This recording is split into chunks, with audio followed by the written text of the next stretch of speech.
Dev na Estrada, o seu podcast sobre desenvolvimento. Dev na Estrada. Toda sexta um novo episódio sobre tecnologias e entrevistas. Tudo com muito humor e alegria.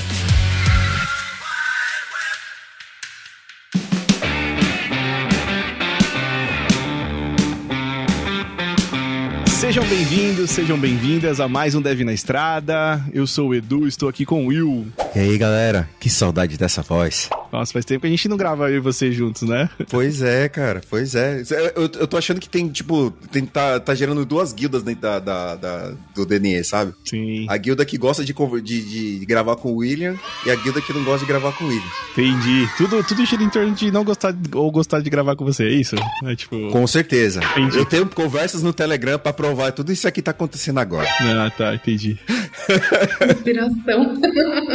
É uma conspiração, né? Uma conversa, né? Conspiração total. E vocês já estão ouvindo a voz da nossa convidada de hoje, que é a Letícia Coelho. E aí, tudo bem? Oi, gente. Boa noite. Obrigada pelo convite. Ou bom dia, né? Aí, no horário que vocês estiverem vendo. A Letícia, pra quem não conhece, e tá em outra bolha, ela é a famosa Dev Coelho, né? Engenheira Coelho. Engenheira Coelho. Desculpa. Miss Title. Não tem o Miss Gender, agora eu fiz o Miss Title.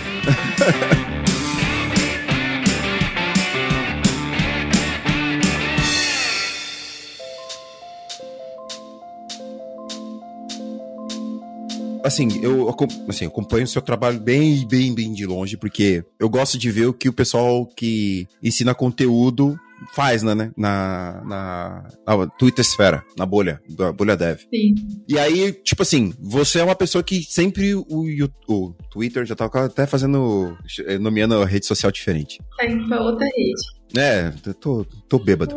E aí o Twitter sempre me manda uns posts seus. E aí eu vi que ultimamente você gera uns posts de como é que fala? Animações, GIFs. Isso, ilustrações sobre e assim, eu acho muito bom, assim.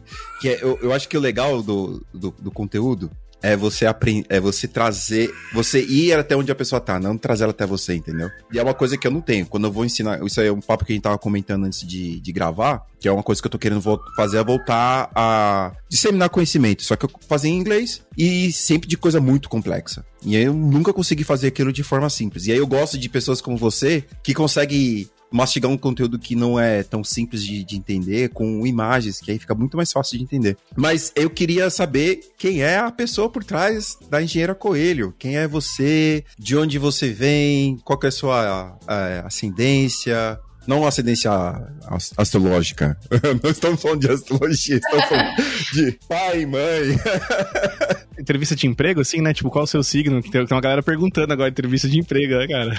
Você tá de brincadeira, tem isso agora? Cara, tem alguns casos, eu já vi em algum lugar postando isso. Mas provavelmente no Twitter alguém falando. O que isso implica? Ah, pra quem acredita, né, cara? Tipo, sei lá, implica. Aí os arianos vão perder o emprego, porque daí só o pessoal de Áries é difícil. Aí, ó, tá vendo? É isso. Ah, entendi. Eu tô falando, eu já ia perder, porque eu sou de Áries. Tem uns preconceitos aí até com signo, né, gente? Pelo amor de Deus. Pois é, mas tem que falar, não, mas eu sou de Áries, mas a minha lua está em Vênus. Isso aí. Eu não sei como é que é esse bagulho.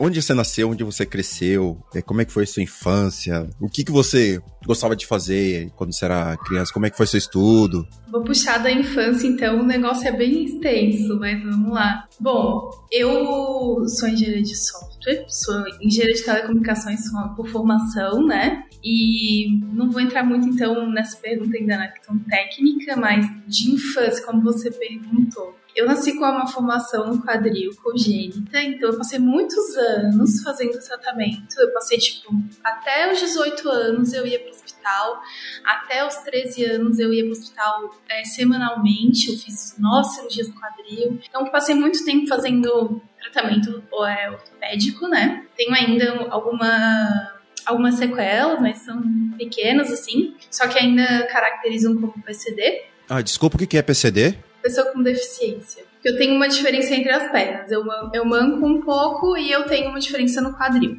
A minha infância foi uma infância super, assim, legal por esse motivo, né? Porque enquanto as outras crianças estavam brincando, eu estava na cama, que era o comum de quem estava fazendo tratamento desse tipo de desse tipo de tratamento, mas faz parte da vida, né? Então eu gostava muito de desenhar, gostava muito de ler, eu lia muito gibi. A minha mãe era faxineira, ainda é faxineira, e o meu pai pedreiro, e lá numa casa que a minha mãe trabalhava, ela dava os livrinhos de gibi da Mônica pra minha mãe e a minha mãe levava tudo pra eu ler. Então, tipo, eu tinha coleções porque a patroa da minha mãe mandava, né, pra eu ler. Eu tinha bastante gibizinhos, assim, ficava lendo gibizinhos e tal. E ia também pra escola, normal, né? Eu não deixei de ir pra escola, eu só passava períodos alternando e não ir. Então, a infância foi mais ou menos assim.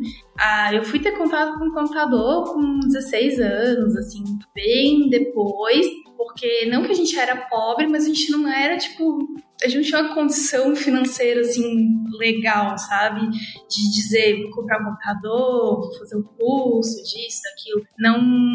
Não era assim, tipo, não passava fome, não era pobre e tal, mas não tinha essa condição legal, assim. E não tinha um entendimento também, sabe? Ninguém da minha família trabalhou com tecnologia, a gente não sabia que isso era uma possibilidade, a gente não sabia que isso existia, a gente não sabia de nada disso. E os seus pais, eles são de onde? A gente é de Santa Catarina. Os meus pais, eles nasceram em sítio, os dois.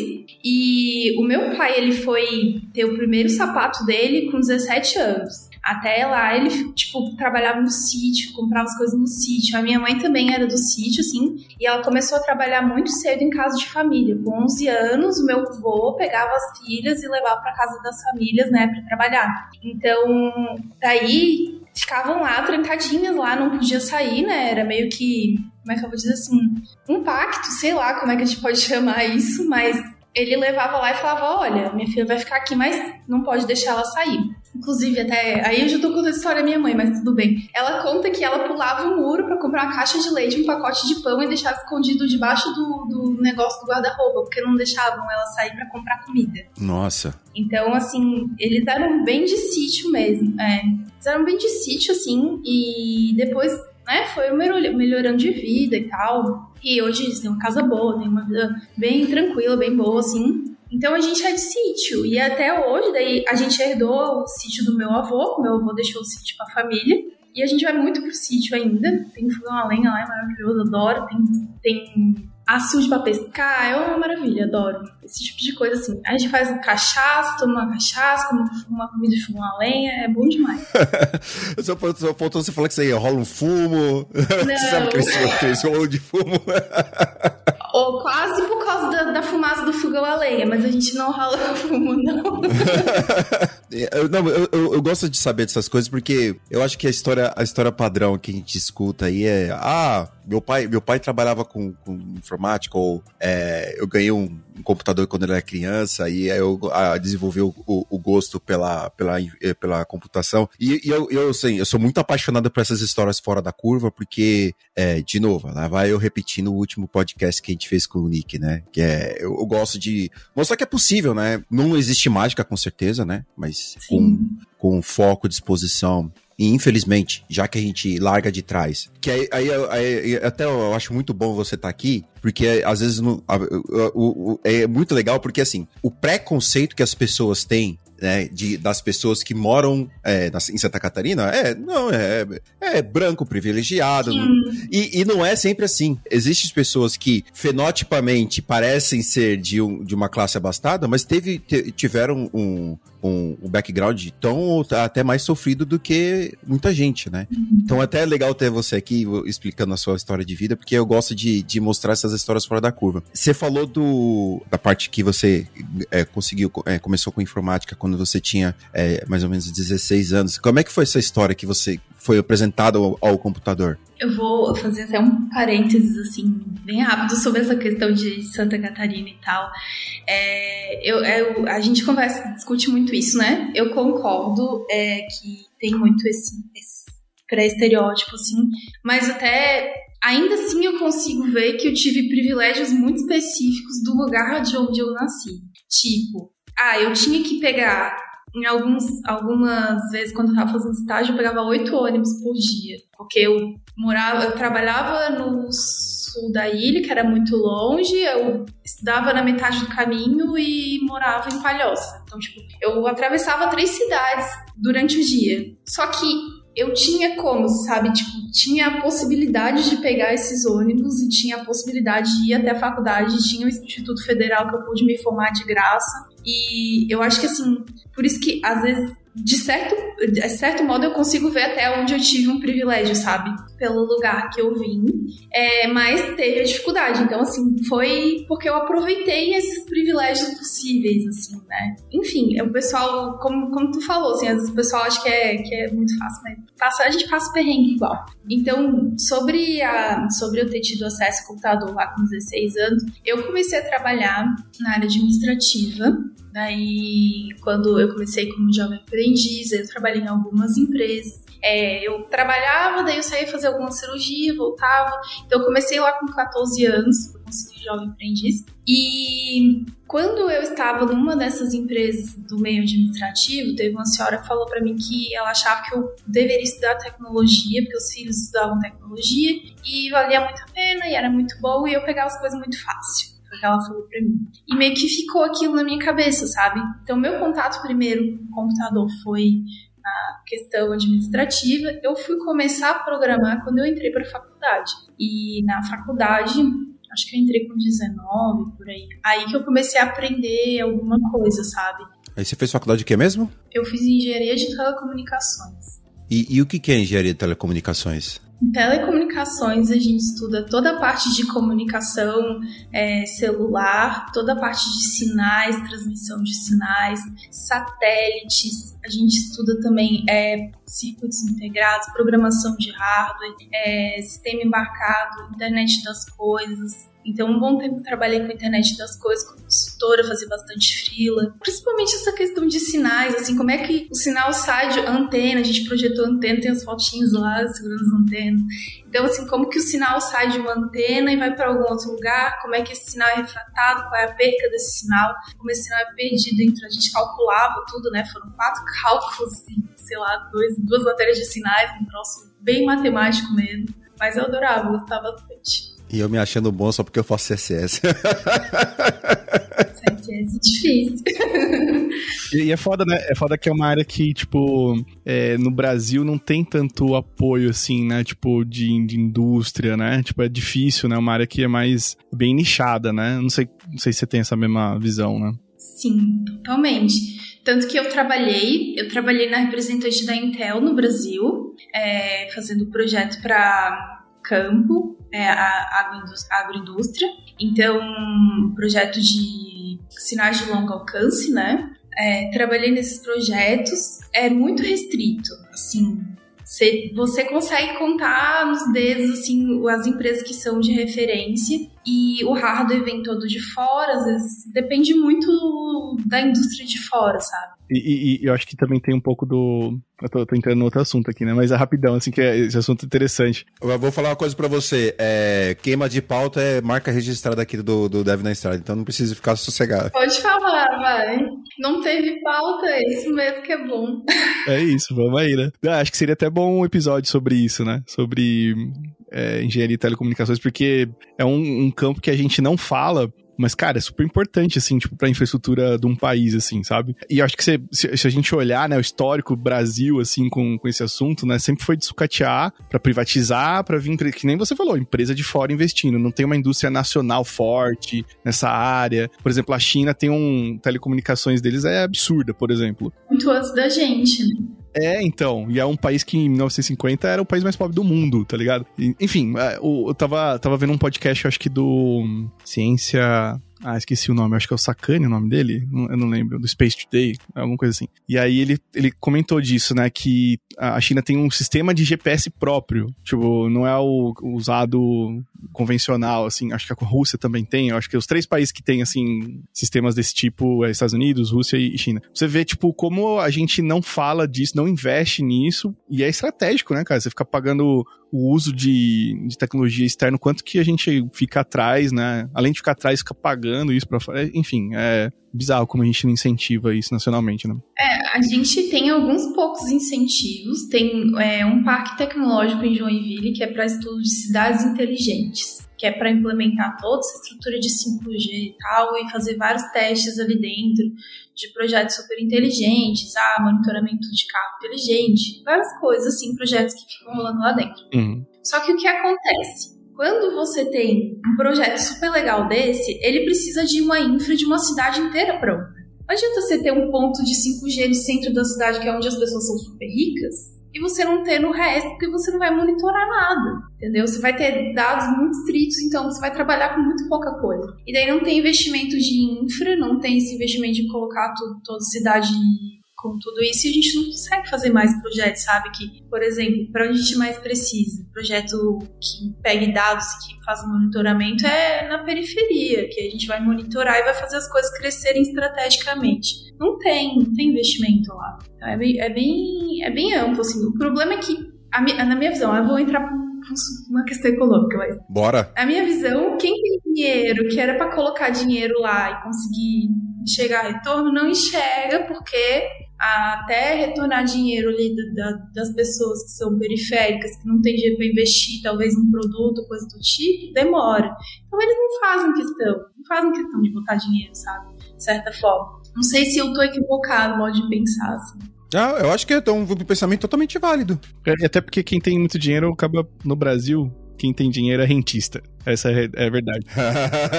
Quem tem dinheiro não coloca dinheiro no Brasil. Essa é a verdade. Mas é verdade. O aspecto... Já a gente falando de economia, o aspecto...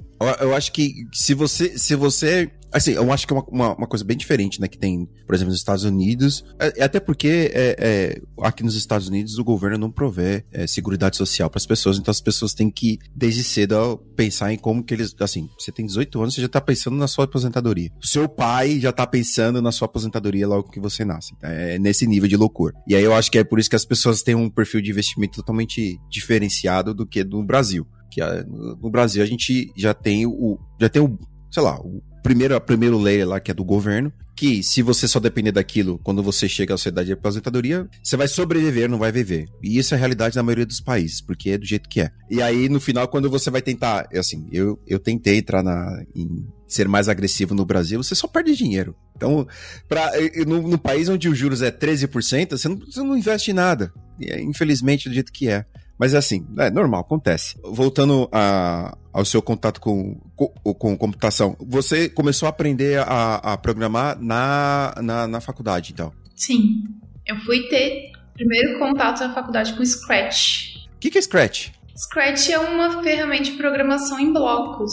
Aí tem os blocos lá e tem, inclusive, blocos de comunicação que você pode fazer, eu lembro que o primeiro projeto que eu entreguei na faculdade foi um triangulador de sinal. Ele pegava 3 sinais de celular e ele dizia qual era a localização da pessoa. E isso foi feito nessa linguagem Scratch? Isso. Nossa, que interessante. É uma coisa que eu nunca ouvi falar sobre Scratch. É bem usado para dar aula para criança, sabe? É? Olha que legal. E agora eu vou perguntar, como é que essa linguagem funciona, assim, tipo, porque eu fico muito interessado nessas coisas que eu não conheço. Como é que ela é? Assim, é um código que você escreve? Ela é visual? Como é que é? É visual. São blocos.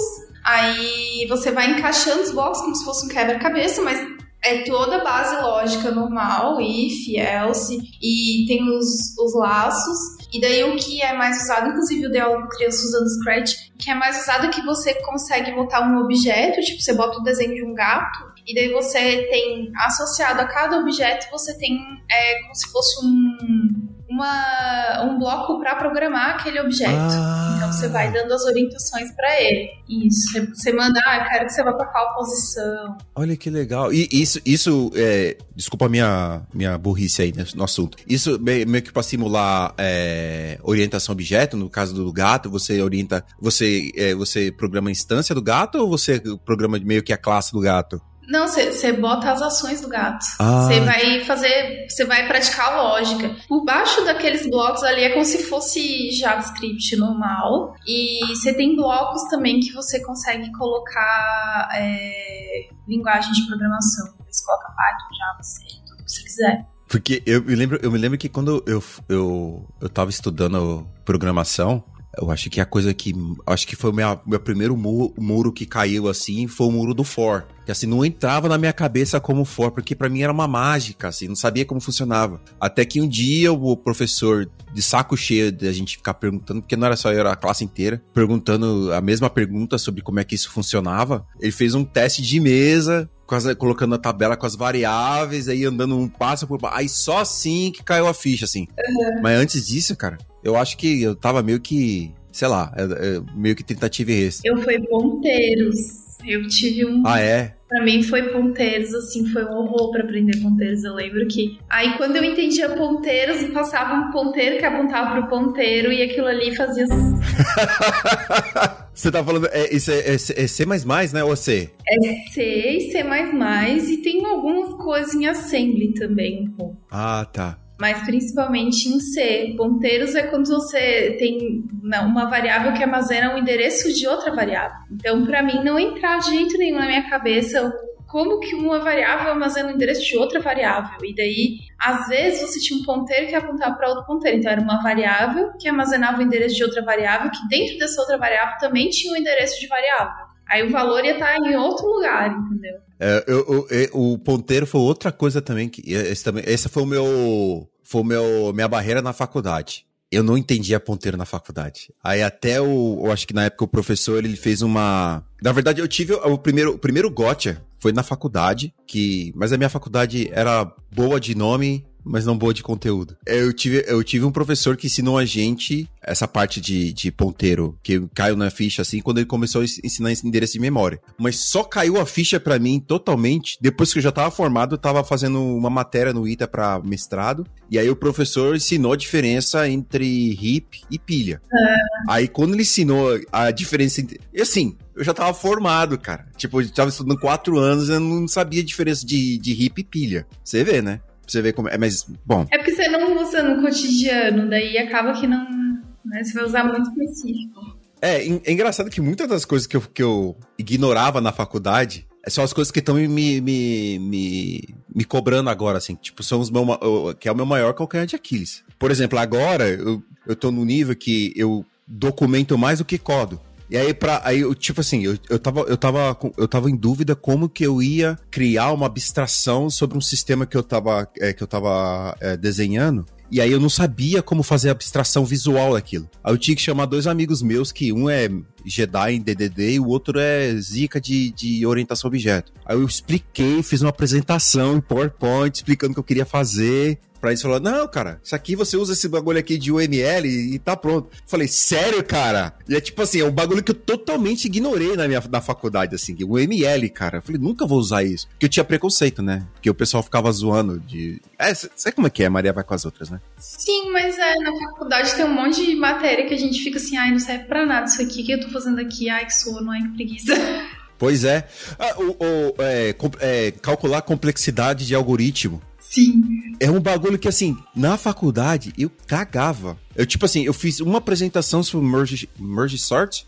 Que eu conheço de core salteado até hoje. Mas, tipo assim, eu só comecei a prestar atenção nisso como comecei a fazer entrevista pra fora. Porque mesmo no Brasil a gente não cobra muito. Pelo menos na época que eu fazia entrevista no Brasil, eu não cobrava disso, né? Não cobra. Eu converso com bastante gente sobre entrevista. No geral, não cobra.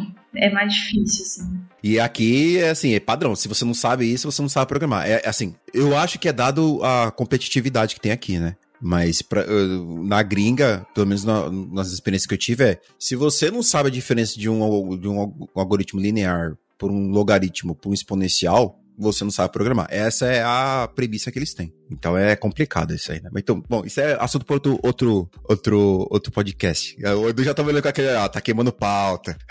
Já tem 5 assuntos anotados. Tudo anotado. Então, Letícia, e qual que as matérias da faculdade que você mais curtia? Qual que eram as matérias da faculdade que você menos curtia? Como é que foi arranjar o estágio? Você já estava trabalhando na área quando você estava fazendo a faculdade? Eu fazia alguns freelas, eu gostava muito das matérias de projeto. A gente tinha matéria de projeto, eu acho que a gente tinha quase todo semestre, assim. Deixa eu lembrar, agora já tô me esquecendo. Mas eu acho que tinha, assim, mano. Mas o projeto era gerenciamento de projeto ou dava um projeto pra você fazer? Eles passavam qual era o projeto que a gente tinha que fazer e a gente fazia todo o projeto. Você se importa de falar qual foi a faculdade que você fez? É o Instituto Federal. Aí eu comecei mestrado na UFSC também e eu parei. Eu sinto a sua dor. Eu comecei a mestrado também e parei. E por que você parou o mestrado? Deixa eu ver se é a mesma coisa. Assim, eu gosto muito de produzir conteúdo, apesar de não ser Hoje eu já monetizo, eu já ganho dinheiro com isso, mas não é algo que me dá dinheiro como eu ganharia, por exemplo, se eu fizesse projeto pra fora, ainda mais que eu já trabalho no mercado internacional, se eu me desse freela e tal, eu ganharia muito mais, então eu gosto mesmo. E daí, o mestrado em si, eu não sentia que eu tava aprendendo mais, eu sentia que eu tava indo por um caminho muito... Acadêmico? Muito acadêmico. Durante a faculdade eu já tinha feito, 6 artigos, intercâmbio, capítulo de livro. Eu já tinha ganhado projeto de inovação, eu já tinha feito muita coisa que eu faria no mestrado, eu já tinha feito durante a faculdade, academicamente. E eu precisaria fazer artigos, aqueles artigos assim que eles não trazem nada de bom. Não que não trazem, né? Porque a academia ela tem aquela visão de que você precisa investigar para você aprender coisas novas. Não necessariamente você chega num resultado, mas tudo que você traz é um resultado como um todo, né? Visão acadêmica. E eu não tinha mais paciência, não tinha mais saco pra isso. Pronto, é o resumo, assim. Daí eu olhei pra aquilo e falei, cara, eu tô trabalhando, eu já tô ganhando meu salário, eu vou ficar fazendo a mestrado. Não vai melhorar, não quero ser acadêmica mesmo, fazer concurso, não é uma parada. Então eu tô perdendo tempo da minha vida, sabe? Aí eu larguei o mestrado, fui tomar uma cachaça e fiquei feliz.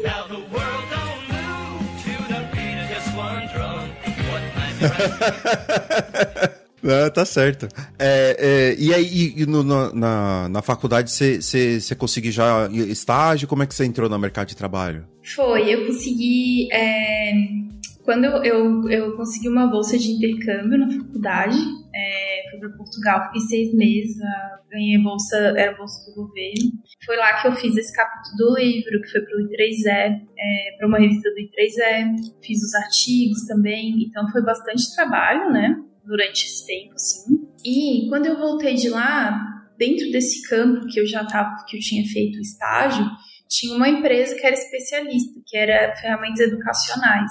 Então, quando eu voltei, eu pedi indicação para alguns professores, conversei, e daí eu consegui esse estágio, por indicação de professores também, né? Uhum. E esse estágio era para fazer o quê? Era para fazer... eu trabalhava com ferramentas educacionais, que eram umas bancadas de... simulação, tipo, eu não sei se vocês já viram alguma coisa de CLPs, que são centrais lógicas programáveis, que são muito utilizados na indústria. Você já viu? Então, a gente fazia uma bancada com CLP, e essa bancada, ela tinha vários tipos de botões, vários tipos de coisa, então eu montava a bancada, montava a parte lógica da bancada, montava os experimentos, e fazia as aulas, daí eu dei alguns, masterclass para os professores, assim, quando vendia a bancada eu ia lá e dava aula, eu viajei algumas vezes, já no estágio, nem podia, né, mas tudo bem. E era basicamente isso, eram ferramentas para os alunos dentro dos institutos estudarem sobre aquilo ali. Tinha ferramenta que era para mecânica, tinha para eletrônica, tinha vários tipos, hidráulica, tinha umas assim com uns negócios de água bem grandão, daí a gente fazia o controle daquele fluxo. Era bem legal. E você falou que foi para Portugal. E esse estágio que você fez, esse intercâmbio, foi em português ou foi em inglês? Foi em português, o professor era português mesmo, mas as coisas que a gente escreveu foram em inglês. E como é que você aprendeu inglês? Você fez curso ou foi por conta? Como é que foi? Assim, eu comecei fazendo alguns cursos na faculdade, tinha curso de graça, né? Aí eu pegava lá e depois, quando eu comecei a ganhar um dinheirinho melhor, daí eu fiz algumas aulas, mas eu comecei mais por lá. E tinha alguns amigos que tinham muito aqueles livros de TOEFL, sabe? Grandões, assim. Aí imprimia e ficava estudando ali também. Então foi meio assim. Aí fiz algum tempo de aulas, depois, sabe? Mas quando eu já tava trabalhando mesmo. Ah, entendi. E qual que foi a sua... tipo assim, agora eu quero entrar assim, no desenvolvimento da sua carreira. Você meio que planejou a carreira, ou você meio que planejou tipo, o que você queria fazer na sua carreira, ou as coisas foram meio que acontecendo acidentalmente? Algumas coisas eu planejei, aí quando as coisas deram certo eu vi que não era bem o que eu queria. Tipo, enquanto eu tava na faculdade, eu queria muito trabalhar com a internet das coisas. Aí eu ficava pegando alguns projetos, algumas coisas. Aí eu entrei pra empresa e trabalhei com a internet das coisas. Só que eu vi que não era um mercado bom, era um mercado muito ingrato. Se eu me aperfeiçoasse naquilo ali, perdesse emprego, ia só piorar. Então, era um mercado muito frio dentro do Brasil. As empresas que trabalham com isso, elas também têm dificuldade de arrumar projeto, então elas pagam menos. Aí, quando eu já tinha até conseguido, assim, trabalhar com a internet das coisas, depois eu resolvi migrar para a web. E foi principalmente por causa da questão financeira e de oportunidade mesmo. Aí foi estratégico para a web. Algumas coisas foram mais estratégicas também, tipo, sair de internet das coisas que era low level para ir para JavaScript direto era mais difícil. Então eu fui para Java, que era orientado a objeto, que tinha uma ligação muito maior. Algumas coisas desse tipo, assim, para migrar, para facilitar a migração, sabe? E depois, assim, não teve muito mais de carreira especificamente tão estratégico. Eu queria trabalhar com projetos internacionais, eu comecei a aplicar. E hoje eu estou trabalhando na consultoria com projetos internacionais. Não estou direto fora do Brasil ainda. Mas é um projeto mais, assim, para o futuro, para depois, sabe? Boa, legal. E você falou muito dessa coisa de saber escolher, né? É foda, né? Porque hoje, assim, a gente tá num momento um pouco mais complexo pra esse tipo de coisa, né? Mas antes a gente tinha essa coisa de, pô, eu posso ir pra esse caminho, ir pra esse. Tinha, sei lá, eu vejo que tinham muitas opções pra gente, assim. Mas mesmo tendo opções, você comentou que pra IoT era um negócio um pouco mais complexo, assim, né? E você enxerga isso ainda hoje? Assim, como que você vê também isso? Tipo, eu vejo que aqui Brasil, talvez menos, né? Tipo, menos mercado disso, mas eu não sei se isso é realidade ainda, ou se porque eu sou totalmente fora dessa bolha, assim, né? De embarcados e tudo mais, mas como que você vê isso, assim, também? Assim, eu gosto de pensar de maneira prática. Você imagina que uma pessoa que desenvolve um sistema embarcado, ela precisa desenvolver uma vez só. Porque, por exemplo, eu fiz um projeto que era para colocar lá num campo. E a gente colocava um ponto de hardware a cada, sei lá, 10, 20, 30 quilômetros, sei lá, muito mais. E era lá no meio da floresta. Você não vai desenvolver igual você desenvolve web. Você vai desenvolver e você vai entregar o projeto. O deploy, né? E ele tem que estar estável. Claro, tem algumas ferramentas que a gente usa que são para fazer atualização à distância. Mas quando você fala de um projeto desse que vai para o meio do mato e ele tem que ter uma baixíssima taxa de transferência, porque a bateria dele tem que durar de 10 a 20 anos, que quanto mais pacote você manda, mais rápido você gasta a bateria. Quanto menos pacote você manda, mais tempo você tem de bateria, menos tempo você tem que fazer manutenção. Então, requisito de projetos desse tipo. Log nem pensar, né? Não. Na verdade, algumas dessas ferramentas, alguns desses embarcados, eles têm um tipo de log, que daí o pacote é bem pequenininho e ele fica acumulando. E depois que ele acumula, ele manda só um pacote com todos esses logs, sei lá, do dia, sabe? Mas normalmente o que a gente faz é mandar um log só quando tem algum tipo de alteração. Tipo, a bateria tá fraca, agora você vai mandar um log, você não vai mandar um log além disso. Então, quando você pensa nisso, você pensa que você fez esse projeto, você entregou, ele tá estável. Para você mexer nesse projeto é muito difícil. Dificilmente você vai precisar que um dev vá mexer nesse projeto de novo. Só aí já diminui muito o número de pessoas que você precisa para trabalhar. Porque são casos onde você entrega e acabou. Então, quando você fala de internet das coisas, tem várias camadas, né, de internet das coisas. Essa é a mais baixa de hardware. Aí o firmware que está ali dentro também, dependendo da aplicação, você tem atualizações, mas não é tão recorrente. E o que você vai ter mais atualizações é a camada de rede e web. Aí, no fim das contas, a gente acaba voltando para a dev de web, que é as pessoas que vão mexer nisso, né? A pessoa vai ter uma noção de IoT, mas muito pouca, porque não importa para ela. Ela está recebendo um pacote, sei lá, às vezes uma API, às vezes por outro modo e acabou. Então não tem muita atualização, sabe? Em campo industrial é a mesma coisa. Você tem lá uma fábrica, sei lá, 40 máquinas. Você faz o projeto de automação industrial para aquela fábrica. Você não vai ficar mudando o tempo todo, porque a fábrica tem que rodar, ela não pode parar, ela tem um custo por minuto parado, é muito caro. Então o projeto ele tem que ser bem estruturado desde o começo. Por isso que eu não vejo como crescendo muito, sabe? Mesmo que a gente faça 5G no Brasil todo, a gente vai ter projetos muito pontuais que vão ser entregues ali de embarcados e tal, e são pelas empresas que já fazem, que já são carro-chefe, que já tem especializados e tal, tudo mais, mas muito além disso não vai crescer por causa disso, minha visão. Deixa eu te fazer uma pergunta em cima disso. Eu percebi que você falou desse aspecto, que é um aspecto de não muita manutenção na parte de IoT. O que desse mindset que você teve desse campo de atuação te ajudou quando você foi migrar para a parte de web? Que na parte de web é tudo muito caótico. Você quer fazer um carro, mas você começa com skate, né? E aí você vai melhorando on the way. Mas no caso do IoT, parece que, tem que lançar um foguete e ele não pode explodir, pelo jeito, né? É praticamente isso, Quando a gente fala de telecom, a gente entra também para satélite. Você não pode explodir um satélite, né? Eu fui lá visitar o INPE, não sei se vocês conhecem o Instituto Nacional de Pesquisas Espaciais do Brasil. A gente tem o Instituto de Pesquisa Espacial Brasil, faz satélite, a gente fez um satélite junto com a China. E o satélite do Brasil, ele está sendo construído já há mais de 5 anos. A gente não tem chance de errar, porque a gente colocou milhões de reais ali e muito tempo de pesquisa. Então é meio que esse mindset que tem mais nessa área de telecom. Você precisa testar muito, você faz muito teste de mesa, você faz muito teste de experimento. Você pega os produtos, você bota no forno e deixa ele lá cozinhando para ver se ele explode, literalmente. Então, tem vários testes assim, que você precisa fazer, né, de abrasão, coloca um monte de sal em cima do negócio, pega o negócio e fica jogando no chão meia hora para ver se quebrou.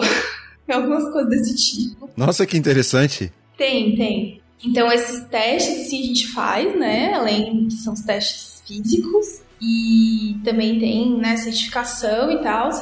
Eu trabalhei em outra empresa também que a gente fazia centrais telefônicas. E uma empresa bem grande, Intelbras. Trabalhei na Intelbras, a gente fazia teste também dos produtos assim. Tinha uma sala de testes. Mas respondendo a pergunta que você fez sobre o que eu trouxe esse mindset, documentação, muito, porque não tinha como você fazer um projeto e não documentar muito bem. Era algo que, ficava perdido ali, né? No fim das contas, sei lá, quando você tá lidando com registradores, se você não deixar comentado, ou você não documentar exatamente o que cada registrador daquela placa faz, você não vai lembrar, porque não dá pra botar uma variável. Então, documentação foi algo que eu trouxe bastante. E eu acho que eu tinha muito no começo da carreira, tinha esse caos, assim, que a gente tem dificuldade de fazer as coisas, e eu ficava muito apavorada, assim, ficava muito nervosa, eu achava que era eu que era o problema e tal. Quando ninguém conseguia fazer, eu achava que era eu que não conseguia fazer, eu era podre, não sei o que, tudo mais.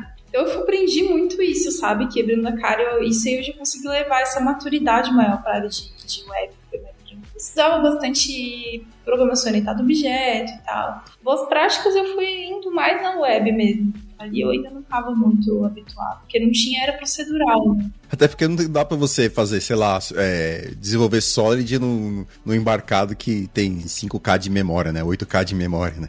Não dá. O que a gente usava era um microkernel, alguns, né, dos projetos que eu fiz com microkernel, que era bem pequenininho, era praticamente só uma máquina de status que ficava rodando ali as coisas, era bem pequenininho mesmo, porque não tinha memória. É legal isso, porque a gente vem discutindo isso muito nas aplicações web, né? O quanto que a gente consome, né, dos navegadores, o quanto que a gente consome de memória e, enfim, e é legal ter alguém trazendo esse know-how, essa expertise e também essa preocupação, assim, né, do uso do recurso da máquina para poder fazer coisas na internet, né? Não vou mentir pra você, no começo eu me preocupava mais. No começo eu pensava mais, gente, mas que festa de memória é essa? O que é isso? Depois eu fui acostumando. E eu acho que eu não sei se eu penso muito mais, não. Mas eu fico pensando em performance, né? Performance eu tenho que pensar sempre. Sim, eu acho que É um mundo diferente mesmo, né? Que você tem... a diferença que você, sei lá, é o que você falou, você tem lá um hardware que foi feito para executar aquilo, né? E você precisa fazer a melhor forma de consumir menos recursos. Os browsers já são a máquina do usuário, aí o usuário tem muito mais recurso computacional, não é um problema que você fazendo a aplicação talvez tenha que lidar mesmo, por isso que acaba sendo menos preocupante, né, do que nesse contexto que você falou antes, né? Aí a preocupação... A única preocupação que eu percebo que eu trouxe foi, tipo, a questão dos algoritmos serem ótimos, assim, porque, sei lá, você tem uma pesquisa muito grande com muitos dados, você precisa fazer um algoritmo melhor ali, senão vai demorar muito tempo e vai dar pro usuário perceber. Agora eu quero entrar um pouquinho na parte de criação de conteúdo, que é uma coisa que eu queria muito aprender de você. Quando começou esse seu... Assim, quando você começou a criar conteúdo, né? E por que você teve essa ideia de disseminar conhecimento? Já na faculdade, tinha alguns projetos. A gente tinha um projeto lá de trazer pessoas da periferia para irem conhecer a faculdade. A gente fazia oficinas de Arduino. Tinha um projeto para as mulheres. Tinha alguns projetos já que eu levava na faculdade, até antes também. Eu acredito muito que, às vezes, as pessoas, elas têm uma puta capacidade de fazer um monte de coisa, mas elas nem sabem que aquilo existe, sabe? Tipo, a pessoa nem sabe que tem uma faculdade do lado da casa dela pra ela fazer aquela faculdade de graça. Ela não sabe. Daí como é que ela vai fazer? Então eu gosto muito de pensar nisso, sabe? Nessa perspectiva, assim. E já fazia isso. Então eu participava de muitos projetos, de muitas coisas, e sempre voluntária, tipo, mentora e tal. E eu comecei a compartilhar na internet quando veio a pandemia. Eu não compartilhava nada na internet, não dava foto, não tem nem foto da época, tantas assim, das coisas que eu fazia. E eu comecei a compartilhar, não foi com o intuito de fazer virar o que virou, foi porque as pessoas pediram dicas, conversavam comigo e falavam, eu gosto do jeito que você explica, eu gosto do jeito que você faz as coisas. Só que foi crescendo, foi aumentando, foram surgindo mais pessoas, foram surgindo mais dúvidas, surgiu alguns cancelamentos também. Cancelamento como assim? Teve uns cancelamentos no meio do caminho. Você pode contar alguns deles? Mas é porque eu fazia muito teste, assim, de qual era o tipo de conteúdo, qual era o formato, qual era o melhor formato, qual era o melhor jeito de falar as coisas. Então teve uma vez que eu botei lá que comentários em código não são bons. O pessoal não gostou muito, virou uma bola de neve enorme, assim. Começou lá... Mas não necessariamente, depende de muita coisa, eu sei disso, não é algo que eu não saiba, não é tipo preciosismo, sabe, absurdos. Uhum. Mas então, meio que nesse aspecto, assim, foram testes que eu fui fazendo, entendendo. Aí eu acho que criar conteúdo tem um pouco disso, de você entender qual é o formato que dá muito certo pra você, qual é o canal, cada rede social tem uma conversa, tem um tipo de pessoa diferente, as pessoas consomem de uma forma diferente. Então começou assim, despretensioso, foi crescendo, virou uma marca, virou uma pessoa. Antes eu usava imagens de coelhinho mesmo, do filme. Só que daí eu pensei, não, eu não posso usar isso aqui, porque se eu quiser monetizar isso aqui, eu nunca vou conseguir. Porque eu não posso monetizar em cima de algo que não é meu, né? Daí criei a marca, criei aquela pessoa, aquele bonequinho ali. E foi crescendo em cima disso. Agora são 3 redes sociais que eu tô mantendo sempre, com posts e tudo mais. Tem todo um estudo para entender como é que as pessoas se comunicam em cada rede social. Tem toda uma técnica específica. Eu sei qual é o post que eu faço que vai dar muito certo numa rede, que vai dar muito certo em outra rede. Eu tento, às vezes, fazer de uma forma que eu sei que vai dar certo nas duas redes. Mas, e por aí vai. Eu não sei se específico, assim... qual é a tua pergunta específica sobre criação de... Você tá me respondendo várias perguntas de uma vez só. Que maravilha. Não, quais são as redes sociais que você tá? Além do Twitter. Twitter, no Instagram e no LinkedIn. E eu faço artigos também bastante no Medium. Legal. Então, uns artigos um pouco mais densos, assim, né?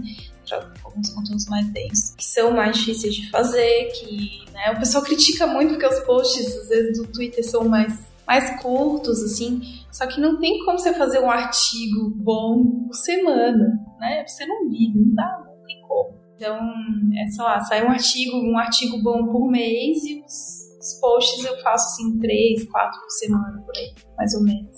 Boa, e eu vi uma coisa também, tava olhando seu LinkedIn aqui, já fuçando, hein, ó. E eu vi que você tem um projeto também, né, do Be Strong. Não sei se você quer falar um pouquinho também, eu achei muito legal, assim, que resumindo, é uma comunidade pra apoiar mulheres em carreira, né, dentro de tecnologia, é isso, né? Então, mas eu acho que você sabe explicar melhor do que eu. A gente começou esse projeto pra fazer algumas ações, pra apoiar. A gente tem hoje ali 2 grupos no WhatsApp, mais ou menos, devem ter em torno aí de umas 800, eu acho, meninos ou menos. São 2 grupos cheios. É menos, é uns 300 cada grupo, né? Então, a gente fazia bastante ação. Agora, eu não consegui dar sequência, porque é muita coisa junto, né? Acaba que não dá certo. Mas a gente fez bastante ação. E o que eu gosto muito de fazer é que, normalmente, quando eu faço as parcerias com meus parceiros ali, consigo ingresso de evento, faço alguma publicidade, alguma coisa, eu sempre levo os ingressos lá para doar para a comunidade. Aí tem as mentorias também, tem palestras, a gente já fez palestra com psicóloga lá, para falar um pouquinho sobre ansiedade, falar um pouquinho da questão das mulheres no trabalho, na área de tech, porque tem pouco ainda, né? Então é meio que é mais um grupo de apoio, onde as pessoas se conversam, a gente não faz ações assim muito grandes, nem muito elaboradas, mas é mais um grupo ali de apoio. De vez em quando pinga alguém lá pedindo uma ajuda, sabe? Coisas desse tipo, assim. E onde fica esse grupo? É tipo um website, é um canal do Discord? Onde é que é? É pelo WhatsApp mesmo. O Discord não vingou, não teve jeito. A gente tentou várias coisas, assim, mas o Discord não foi. Aí foi no WhatsApp mais que as meninas ficaram mais engajadas, assim. Boa, legal.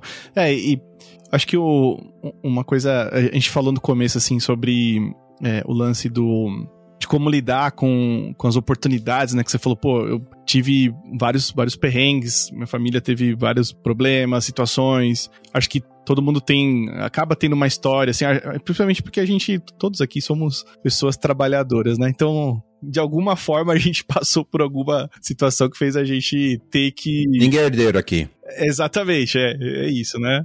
Mas legal que você trouxe esse ponto, assim, de que você conseguiu ainda usar essas oportunidades, né? E independente das dificuldades, você conseguiu algo legal e é legal você retribuindo isso também com Be Strong. Eu acho que é legal isso, assim, da gente ver das pessoas quando algo retorna, sabe? Tipo, e aí...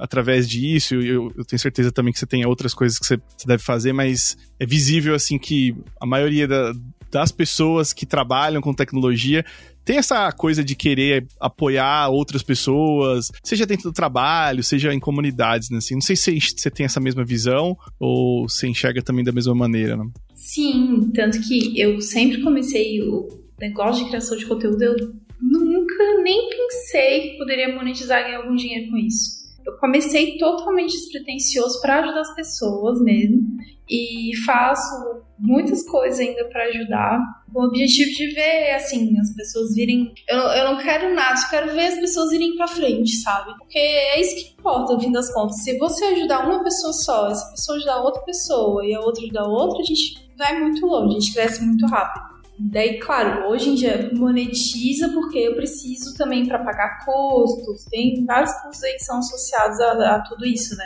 E também porque virou um trabalho, sabe? Chegou num ponto que se eu não considerar um trabalho, eu vou largar de mão porque é muito cansativo e consome muito o meu tempo. E aí você tem jornada dupla, no caso, né? Você trabalha, sei lá, das 9 às 6 e tem o trabalho de gerenciamento de conteúdo, né? Eu trabalho das 9 às 6 e eu faço as minhas publicações, meus posts durante a noite. Então, tudo que eu faço é uma jornada dupla, realmente. Por isso que eu digo que eu sou obrigada a considerar trabalho, porque se eu não fizer todo dia, não vai. Alguns posts, assim, mais complexos, eles levam 12 horas só para editar, sabe? Então, é 2 dias e meio trabalhando num post que fica, assim, legal, mas dá muito trabalho. Fora o conhecimento técnico que tem que estar fresquinho ali pra você montar aquele post. E assim, eu acho que isso eu admiro muito o trabalho de pessoas como você, porque eu já vi muita gente que dissemina conhecimento sem checar e acaba disseminando vários conceitos falsos de tecnologia e as pessoas acabam seguindo aquilo, né? E eu tenho como cuidado toda vez que chega um conteúdo novo que eu não sei, eu vou pesquisar um pouco mais. Mas isso não é todo mundo. E assim, eu faço isso com todo o conteúdo que eu conto na internet. E, inclusive o seu. E assim, é incrível como o conteúdo é bem mastigadinho, é bem feito. É assim, é um conteúdo que eu gostaria de estar fazendo, assim, sabe? Então, por isso que eu gosto muito do seu trabalho, assim, sabe? Quais são os seus próximos projetos? O que você pensa, assim, do futuro da Engenheira Coelho e como a Letícia Coelho, assim, o que você tem, assim, pro seu futuro, assim? Tem um projeto que tá em andamento, né, que eu já tenho até comentado com o pessoal, que é um e-book bem grande, já virou um livro, gente, porque já tá com 90 páginas e eu não consigo acabar. Então, o projeto vão ser esses livros, assim, eles são mais densos, só que eles são ilustrados. Então é um conteúdo bem denso, só que continua sendo ilustrado. Daí você tem aquela explicação bem tranquilinha de entender. Aí o projeto é continuar para esses conteúdos assim, né? Mais densos e palestras, eventos e tudo isso aí que tá caminhando agora também, que vão andando. E para quem tá nos ouvindo e você gosta de palestrar, quais são os assuntos que você gosta de falar? Falo bastante de boas práticas de código. Boas práticas de código para front-end, né? Clean HTML. E também falo sobre carreira. Deixa eu pensar. Eu acho que eu já dei umas 15 palestras. Falei um pouquinho sobre refactoring também, né? Internet das coisas. Tem uma palestra bem grande que eu fiz sobre arquitetura de internet das coisas, explicando direitinho cada camada, como é que cada camada funciona, o que está associado, o que você tem que estudar em cada camada. Porque são ali várias carreiras que estão associadas, né? Principalmente isso, principalmente as práticas, assim. Eu trabalho com JavaScript, já trabalhei com Java, já trabalhei com C, já trabalhei com Assembly. Eu não gosto de focar em uma linguagem específica, assim. Se você olhar meus conteúdos, eles são conteúdos que você consegue aproveitar para qualquer linguagem. Então, boas práticas de código você usa em qualquer linguagem. Algoritmos você usa em qualquer linguagem. Eu gosto dessa visão mais de engenharia, assim, de base, do que necessariamente de uma visão muito específica de uma linguagem. Entendi. E para quem quiser entrar em contato com você, qual que é o lugar mais fácil de entrar em contato com você? Sei lá, fazer pergunta, tirar dúvida, pedir conteúdo? Eu não DM no Twitter, pode pedir conteúdo no Twitter também, só demora um pouco pra sair, que eu boto o meu roadmap lá. Mas pode pedir, sim, eu dou DM lá no Twitter. Pô, Dudu, você tem mais alguma pergunta pra fazer? Não, acho que tem várias pautas que dá pra gente chamar a Letícia aqui, né? Deu pra adotar aqui. A gente acabou nem falando, mas você começou contando um pouco da tua história, falando sobre você ser PCD, sobre como isso, né, afetou a sua infância de alguma forma, mas depois como que foi essa ingressar no mercado de trabalho, de tecnologia também. Eu acho que esse assunto, de repente, a gente pode até fazer um podcast. Exatamente. Com mais pessoas, eu sei que acho que você faz parte de uma comunidade, né, de pessoas que trabalham, né, com tecnologia, que são PCD, não? Eu acho que, não sei se eu vi isso em algum lugar. Sim, eu sou ADM na comunidade do Twitter. Aí ali o objetivo dessa comunidade é trazer vagas para esse pessoal, principalmente esse é um tipo de serviço que eu tenho que fazer sem monetizar absolutamente nada, assim, eu mando para todos os meus contatos, tem muito contato. E peço para o pessoal me mandar as vagas e falo, olha, se tem vaga para pessoa com deficiência, me manda que eu vou encaminhar meus contatos. Então, as pessoas, a comunidade lá em específico, ela é para as pessoas falarem sobre o que elas estão se sentindo desconfortáveis, assim, ou pedirem alguma orientação, ou pedirem algum tipo de ferramenta. Tem algumas pessoas cegas ali na comunidade, então elas ficam trocando ideias sobre ferramentas, qual ferramenta é melhor para fazer tal coisa, então, sei lá, testar, sei lá, fazer código, etc.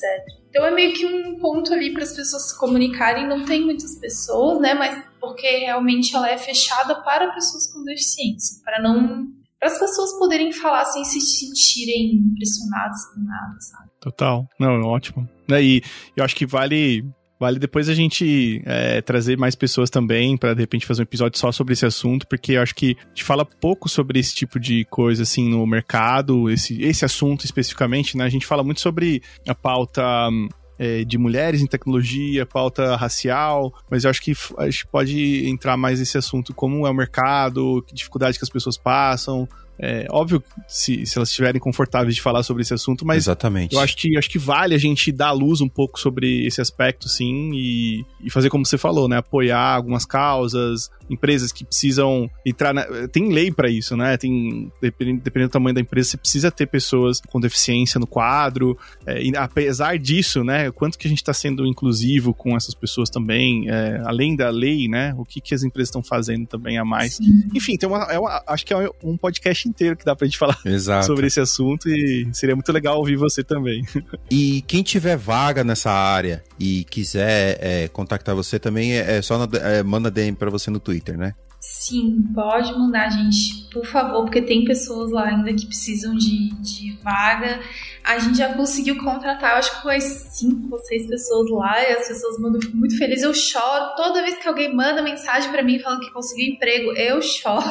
Mas é bom assim, né? Eu fico emocionada, sim, é muito legal. É que você tá mudando a vida de uma pessoa. Assim, eu sou muito grato às pessoas, às pequenas ações de várias pessoas que me trouxe até aqui, entendeu? Eu não esqueço delas, e as pessoas também não vão esquecer de você também, porque pra gente parece ser pouca coisa ou nada, mas você muda a vida de uma pessoa, né? Total. Sim, eu acho que se a gente parar pra reparar, tem ações, assim, que parece que pra pessoa não foi nada, mas fez uma diferença muito grande na nossa vida. Exatamente. Aquela pontinha, assim. Poxa, foi muito legal conversar com você, conhecer um pouco mais de você. Foi a primeira vez que eu converso com você, então foi mais essa conversa mesmo, pra te conhecer mesmo, ver o que você faz, quem você é, a pessoa por trás dos posts, né, que eu tanto gosto. Muito obrigado pela sua participação, e com certeza a gente vai te convidar, a gente já conversou offline sobre outros assuntos que a gente quer bater papo, e muito obrigado por você que ouviu a gente até aqui, e pela Letícia por ter separado esse tempo pra conversar com a gente. Eu que agradeço, gente, obrigada,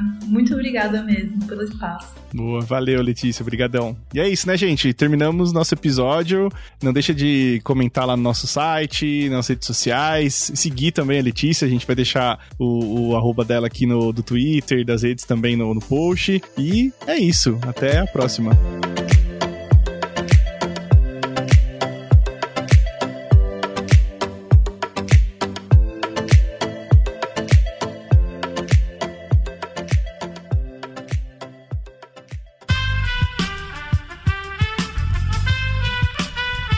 Esse podcast foi editado por Aerolitos Edição Inteligente.